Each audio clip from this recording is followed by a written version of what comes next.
Simula oh, dito kami sa palengke ng Pasig. Nabili kami ng kamote. Ito lang naman po pinunta namin dito mga kasimula sa Pasig, kamote. Kasi walang mabilan na doon sa amin sa ano eh, sa Tagig, walang sa Signal, walang mabilhan na maayos na kamote doon. Mga pangit yung mga kamote doon mga kasimula. Dito talaga namin kang pagpipilian. Okay na yan. Katimbang na ba? 40 lang ang kilo nito mga kasimula. 167 po. 167. Gawin natin halagang 200. Magkano pa kami ng mais? Pangit yung mais ah.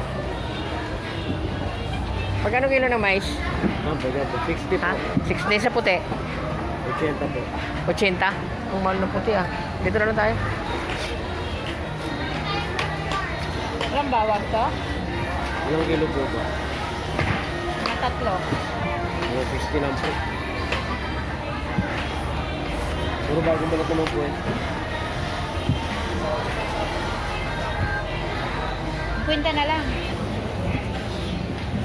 Magkano na? 160 po. Yan, okay na yan. Hanap kami naman ng saba mga kasimula. Paganda ng prutas oh.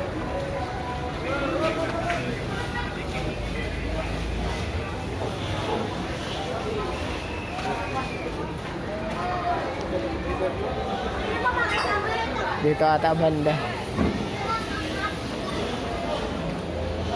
Ang ganda ng pistuhan nila rito ng mga prutas oh. Simula oh.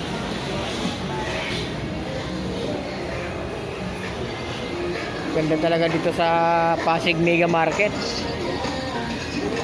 Ito. Pirasuhan na ata 35 per kilo. Harta na medyo maaba.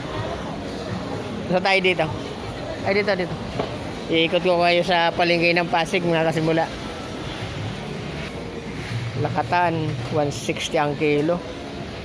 Ito naman puro saging mga kasimula.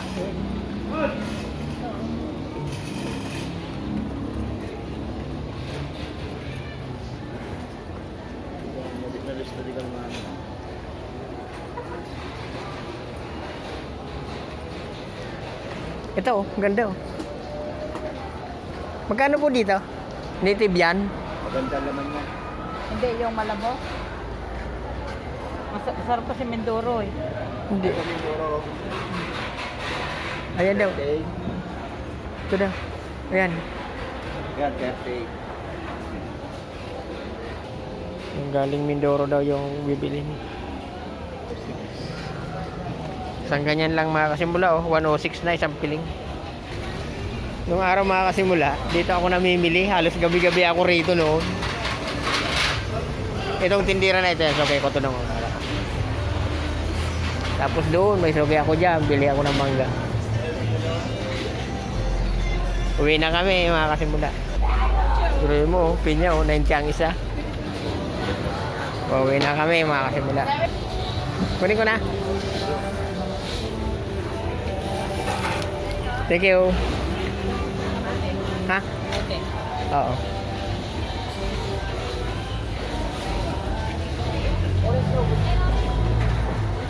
Ito.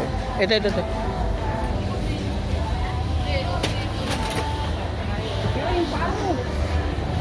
Dubai. Kunin ko na te. Namili namin. Oh. Nahirapan ako sa dala ko mga kasimula. Ang bigat. Busy yung mga tao dito sa palengke mga kasimula. Alas 11, mag-alas 12 na ng gabi. Ayan oh. Ito pasang-pasang karatilya, daming laman. Ayun, sayote oh.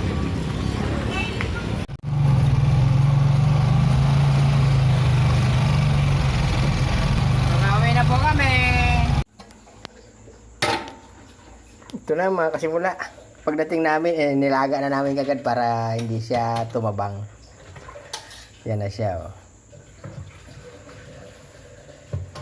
Ito yung almusal ko bukas.